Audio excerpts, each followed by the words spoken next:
It's really special because it comes with these bespoke Australian decals included. Bitch, did you end up taking home that special kit? Oh, the special kit, you mean? The mega special kit. Oh, this one. Yeah. The mega special. You ready for it? Oh, dear. Oh, very, very special. What is it? It's an F-18F. I don't get it. What do you mean? It's really special because it comes with these bespoke Australian decals included. No. So we'll make this into the Aussie version. Australian? Yeah. Oh, that's pretty good. It is, see? You get impressed. Air travel is a thing of the past, mate.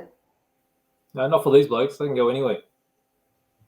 So F-18F is the Super Hornet. Mm-hmm. So F for Super Hornet. Makes sense, doesn't it? Not really. So it's meant to be the super duper bee's knees F-18. So the F-18 was designed as a carrier-based aircraft, but Australia bought them because of its multirole capability. We don't actually have any carriers anymore. It would have been cool if we did. Whoops, I think I just smacked Koo in the head there. Didn't like that. So yeah, so really nice kit. You can see how thick the box is. So for 48 scale, you don't normally think of a box this big, but it actually comes with a lot of components. And we'll have a quick look inside. It comes with some of the weaponry as well. So let me crack it open here.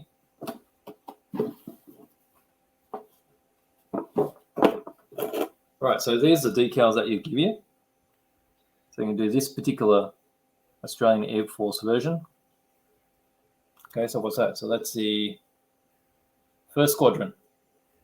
Operation Okra 2015. So it's quite a recent scheme. Nice that you get them inside. Okay, that's back when we were allowed to fly. Huh? And that'll give you an idea of how big it is. Oh, it's one piece. Wow. Yeah. So clever in that it's been made in one piece, because usually if you get these two pieces, trying to get these wing roots to glue properly, you get these massive joints. You can see on the other side the big locating holes, so you can make sure that the bottom matches up. So there's the bottom here.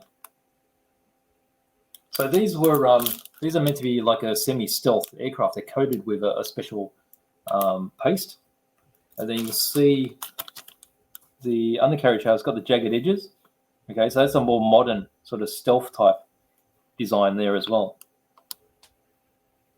And you can see the texture of the molding too. It might be hard to see on the camera. It's actually a very matte finish. It's been pre-textured.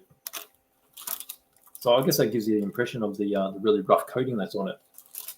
So you've got that. You'll see how big, massive, chunky all these bits are. So this can be built with the slats open or closed, also with the ailerons as well. And the rudder moves after you've built it as well. Okay, so you've got the big intake tunnels. And then over here, you can see all the intricate details of the undercarriage wells. So you can imagine when they've got the wheels down, how many bits and pieces they actually just got floating around in there. Wires and a bit of a rat's nest. And then you get into control surfaces. So you can see how Meng, just like the GD40, really clean, really nicely molded stuff. Over here you can see the pilot. So the pilot with the separate head. Okay, so these bits, you got two sprues there exactly the same. So you got this side the same. Okay, so you can see how many pylons are on this. So these are mega loaded full of weaponry.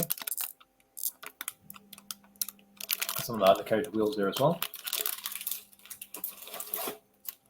You got the cockpit tub. You can see how that's been molded. It's quite nice. Multi-piece. So the frame for the canopy there as well. And then there's a whole heap of these sort of weapons. So I think that's a anti-radiation guided bomb, maybe? I don't know. I'm not quite up with all this sort of new stuff. This is probably some kind of air-to-air missile. So this sort of sidewinder looking thing. So it's good that all these sort of come with weaponry now. Hasegawa used to be the standard before, and to get weaponry, you had to buy it all separately. It was never included. And there you've got the wings with all the holes for mounting all your pylons. Oh, it doesn't end. So there's some more weaponry. Got really nice clear parts. So you got your one piece, really hard to see there actually. There's a canopy. It's really clear. It's that clear you can't see it. Look at it. It's got extra plastic inside. I think that's to protect it from getting scratched. And then this decal sheet. Oh. Uh-oh. What's happened? Oh, the bag was open. So some bits fell out. That old chestnut. So, might as well have a close look here. Right, so got this sheet here. I reckon that's for armament.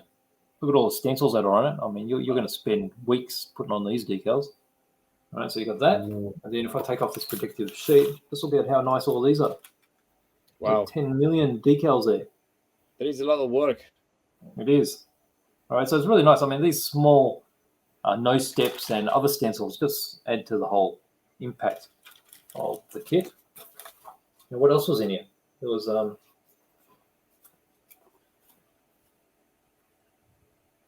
I've got no idea what that is.